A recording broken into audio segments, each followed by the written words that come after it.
Mike Owens with Inside Fighting, and it's always a pleasure to be joined by Hurricane Shane Burgos. Shane, how are things, my man? How are things in sunny Florida? Good, bro. Good. Appreciate you having me on. No, Always good talking to you. the pleasure's all mine. How are things with you? How are things with the family? I know you've got the three girls. How's everything Yeah, going? the oldest is at school right now, and the middle one is at school with her. She's like a homeschool pod, so those two are at school with mom, and I have the 1 year old. She'll be 2 in July, but I have her. She's right in here watching Spider-Man. How much different is life for a New Yorker in Florida as opposed to life for a New Yorker in New York? Oh, it's a lot different, man. This is like the first winter where I was like, this is you actually enjoy winter in Florida because the weather is amazing. There's no humidity. It's like 70 degrees average every day. The pool stays open all year round, Mm. which is freaking awesome. But now it's starting to start. We're in a little bit of a heat wave right now, so it's going to be 90 degrees today. So that's going to be a little bit hot. But then back next week is back to the 70s. So I'm like, oh, this is cool, man. I'm enjoying this. Good stuff. Good stuff. We obviously haven't heard too much from you in a kind of fighting sense. Where are you at with fighting? What's the next move in your mind? I'm in the same kind of position. I'm in limbo basically. I'm a free agent, which I do kind of like that. But there's basically one option for me at this point in my head mentally. I want to finish my career in the UFC. I went out PFL and I have zero regrets. Hindsight's 2020, and again zero regrets. I made good money over there. I think it was a smart decision to make for my family. Like I've had over a year off, and financially I'm still okay. So I'm grateful, forever grateful for them for that. So no bad blood or anything like that. But I just want to finish my career in the UFC, and I think every fighter knows that the premier organization in the world is the UFC. So when it's all said and done, I want to lay my gloves down in the UFC cage. So that's my that's what I want. When you say free agent, are there any clauses attached to that? Because I know that some fighters have sunset clauses and things like that, or are you officially just on the No, market, can sign for whoever? yes, I'm officially free. Yeah, 100%. yeah. So, what's the next step in your mind? I mean, you've just vocalized there that you want to go back to the UFC. Is that an ongoing dialogue between your management team and the UFC? How does that process unfold? Yeah. Everybody knows that I want it. I think it's going to be one of those things where I just got to stay ready, so I don't have to get ready. If one of these short notice fights like pops up, then something like that, I think you can throw me on it. And if it's not a short notice fight, I would actually consider going back to 145. I would consider it. I would consider it. It's not a fact, but if you give me a full camp, I would consider talk to my nutritionist, see if I can make it in a healthy way where I'm not focusing solely on 145. But I really do like the idea of 155 because I can make 155 on short notice. I'm a good size 55er, but I'm definitely not one of these like Khabib Islam walk around 190. I'm not that big. So I remember you saying to me the reason why you did the PFL tournament at lightweight was because you need about 10 to 12 weeks of watching every single thing you eat, everything you put in your body in order to make 45. Now you're a Yeah, little bit older. How difficult do you think the cut to 45 would be? that's what I'm saying. So if it was a one-off fight, I would consider it if it was a fun matchup, if it was the right matchup. But if it's a short notice fight, there's absolutely no chance I could ever make 145 in short notice. It's just not possible. I walk around over 180 pounds, so there's just no way. Just before we talk about what's next, we'll go back to what's next. Just for clarity, why didn't you compete in 2024? Was there a specific reason for that? Was it injury based, or why didn't we I, see you last year? I was in the process of making this move down to Florida, so I told them that I wanted to do the super fight series instead of doing the tournament this year, just for that me in the middle of a tournament, 3 4 fights in Mm. with three daughters, and then trying to move my family.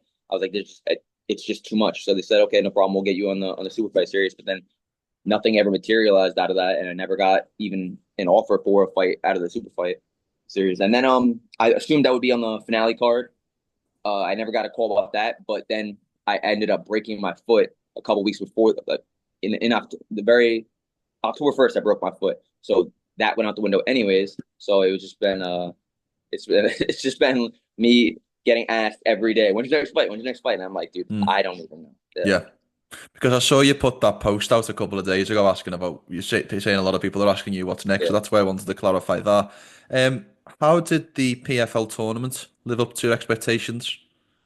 Dude, it was physically, mentally, it was grueling. It really was. And then again, I had at the time I had 2 kids and my wife was pregnant for our third, so and we didn't expect that. So that was a mental and physical struggle being in fight camp from February all the way to the end of August. And had I won that last one, I would have been in camp from February to November. So it was a lot. It was taxing, not just on the body, but on the mind too. And then it takes a toll on the family. So I was just like, I can't keep doing this to my family. I like time in between fights because I like the activity of it. I got paid great, but after a fight, like the weight of the world comes off your shoulders. You get to enjoy your family. I only had that for a week, so Mm. like I had 2 weeks between February and August where I could actually hang out with my family and enjoy stuff and do things. So I didn't want to put them through that again. Yeah, 100%. If this is the end of you fighting in the PFL, how do you reflect on your overall experience there? Was it good? Was it bad? Somewhere in Yeah, between? overall it was good. I enjoyed everybody that I worked with. All the staff was awesome. I just wish there was a little bit more communication on my end about getting a fight in that last year on the Super Fight Series. But it's all good. I have no bad blood. I'm gonna watch the PFL the Mm. tournament coming up. I still think they have good fighters. They have good fights. There's just some things they need to some wrinkles they need to iron out a little bit since they made the purchase of Bellator. I think that was a huge buy, and now they're again they have some wrinkles they need to iron out. Mm. Yeah, no, I reason because I wanted to ask that because there has been some frustrations, let's say, with certain fighters asking for the release or asking for fights. It's not one of those situations with you. No, no, no, no. I have no bad blood or anything like that. Listen, if they come at me with a good fight offer and the right pay, then you can see me in the PFL cage again Yeah, soon. yeah, 100%. Just before we talk about go back, what's next? Is there any other organisations that would interest you? Because I've heard not heard rumours, but I've heard fans online say Shane Burgos and BKFC would be awesome. Shane Burgos in one championship. Is there anything else that would interest you, or is it UFC or bust?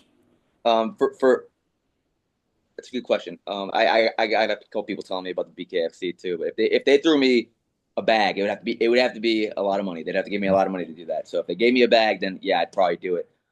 Again, a lot of money. And then one would be cool, be interesting. I've never been to Asia, so that would be kind of cool. So I'll be interested in that. But again, you got to compensate me to go all the way to the other side of the world. Got to acclimate to the time. If it's up to me, it's the UFC. That's where I want to finish my career. Have you seen your man? I think you're still with First Round. Is that right? Yeah, Yeah. yes, Have you seen the dirty boxing that Mike yes, Perry and Malky are putting yeah. together? What do you think of that rule set?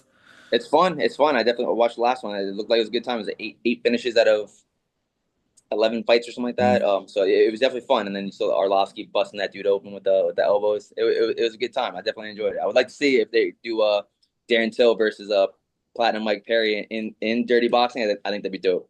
I have a feeling what your answer will be, but who would you favour in that matchup? It's been what, 5, 6, 7 years in the making, if not longer. Who would you favour between Perry and Till? I gotta go with Perry. I gotta go with Perry. Yeah. You're Yeah. probably gonna go with your fellow countryman, I No, assume, not right? necessarily. I think I mean, I know Mike. Mike's a good guy. Darren's a good guy. I think it's a fight that needs to happen. I think their infamous spar moment. We Yeah. need to actually see what happens in a live fight. I think. That clip is hilarious. That's like one of the greatest clips of all Yeah, time. So some of the spa. That was a good one. That was a good time. 100%. So let's assume the UFC is next, as you've just illustrated you'd like it to be. What's the goal in returning to the UFC? Do you have essential things in your mind that you'd like to accomplish in a second run? Yeah, I would want. I mean, obviously, want to make it as far as possible. I don't want to fight until I'm 40 though, so I'll put that out there right now. I don't. I only have X amount of years left. I don't know exactly. I feel pretty damn good right now for being 30. I just turned 34. So there's definitely some fun matchups both at 45 and 55. None off the top of my head that I like. Oh, I definitely want to fight this guy. Nothing off the top of my head, but I just know that like there's so many. Like if you go to my comments on the post that I put, and there's Mm. people were just like fans rattling off different matchups. I'm like, wow, that's a good one. That's a good one. That's a good one. There's just so many fun matchups at both those weight classes, and I feel like you guys seen my all my 11 fights in the UFC. I feel like every single one of them has been a banger. So like, why not have me come back out there and finish my career in the UFC, putting on more fights that the fans want to see. It must be exciting for you as well if you do return because it'll be a ton of fresh matchups, given you'll be more than likely in the lightweight division. I imagine that adds even more excitement to a potential return. Exactly, that's exactly what I'm thinking. So it's almost like, but even at the same time, at 45, if you look at the landscape of 45, it's completely different than when it was when I was in there. Mm. You know, it's only been 2022 was my last UFC fight, and if you look at the landscape of 145, that the ranking is almost like you got obviously you got a couple guys that have been there forever, but there's so many new faces in that weight class too. What do you think But I on agree, what do 55 you? is definitely. I have to get your thoughts since we were speaking off camera. What do you think on Volk versus Lopez next week? I'm excited for that fight. I love that fight. It's a great matchup. Lopez has to finish him. I think we all know that Lopez has to finish him, and I think it has to be relatively early. I'm not saying he doesn't have cardio or anything like that. But I just think Volkanovski gets better as the fight goes on. We haven't seen much of Volkanovski since he got knocked out by Islam, and then he had a round and a half against Ilia, and obviously those are two terrible losses. He got knocked out in both of those. Mm. So we got to, but I like that he's had a nice long layoff. I really do. I didn't like him jumping in and fighting Topuria right after he got finished by Islam. So considering that he's had a long layoff, I'm assuming he's going to be the old Volk, and if it's the old Volk again, I got to go with Volkanovski. I'm either going to go Volkanovski by a late finish or a decision.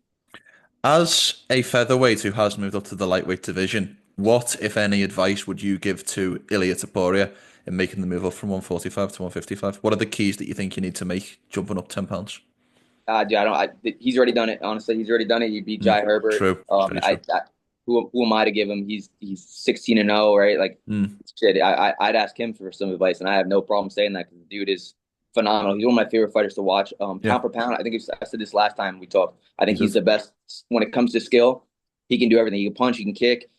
He can defend takedowns. He can defend submissions. He can take you down. He can submit you. I think he's the best pound for pound fighter in the world right now. So I think he would do just fine at 155. Honestly, him versus Islam is a super intriguing fight. That's probably one of my favorite matchups that I can ever even think of because Islam as of lately too.